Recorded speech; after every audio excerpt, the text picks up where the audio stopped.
Okay, I showed you that for this Three Sisters bed I got the corn started first, and I explained how I put 2 kernels in each hole, and pretty much everyone has come up. So the next step is to weed out the weaklings. Okay, the thicker of the 2 gets to live.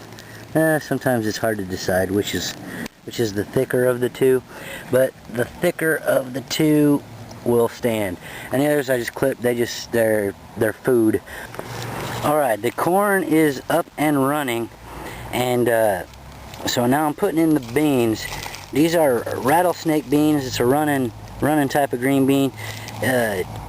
Check into your specific green beans because some of them feed a lot, you know, whereas they'll fix nitrogen. Some of them also use it. Now, this isn't to feed this year's corn. It's to keep this year's corn from sucking up all the nitrogen out of the soil. There'll still be nitrogen in the soil next year because of the beans. And again, these are a running bean. I was just putting 2 in there and squishing them down into the dirt. And then at the center, see, this isn't very big. It's friggin', I don't know, 10 feet long, 12 maybe.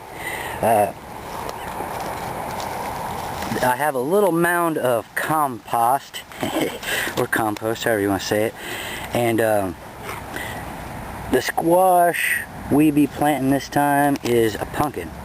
It's a jack-o'-lantern, just a dollar store pack of seeds, and we will either have jack-o'-lanterns for Halloween or plenty of pumpkin pie at Thanksgiving, or whatever. You put it in sideways, I've heard, makes it easier for it to start. Well, that's loose shit. We haven't had rain for a while. It's been pretty dry. A lot of these seeds look crappy. I hope at least one of them comes up. Yeah, it'll probably be the chipped one that grows. Who knows? Anyhow, yeah, it looks like it's about to maybe rain. But yeah, it's been pretty dry in southern Alabama. But the squash, the vine and squash, is it's a mulch. It keeps the sun from baking the soil, and the legumes, the beans, are a nitrogen fixer. Not to feed the corn, but for whatever you want to plant next or next year. Anyhow, oh, I clipped those corns off for a reason. See, I had 3 or 4 rows of beets started here, and there were a lot of extras, but we transplanted them, and now that they've been transplanted, we have less than what we would have had if I would have just clipped them off.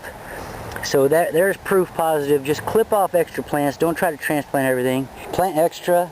It's all good. Anyway, have a marvelous day.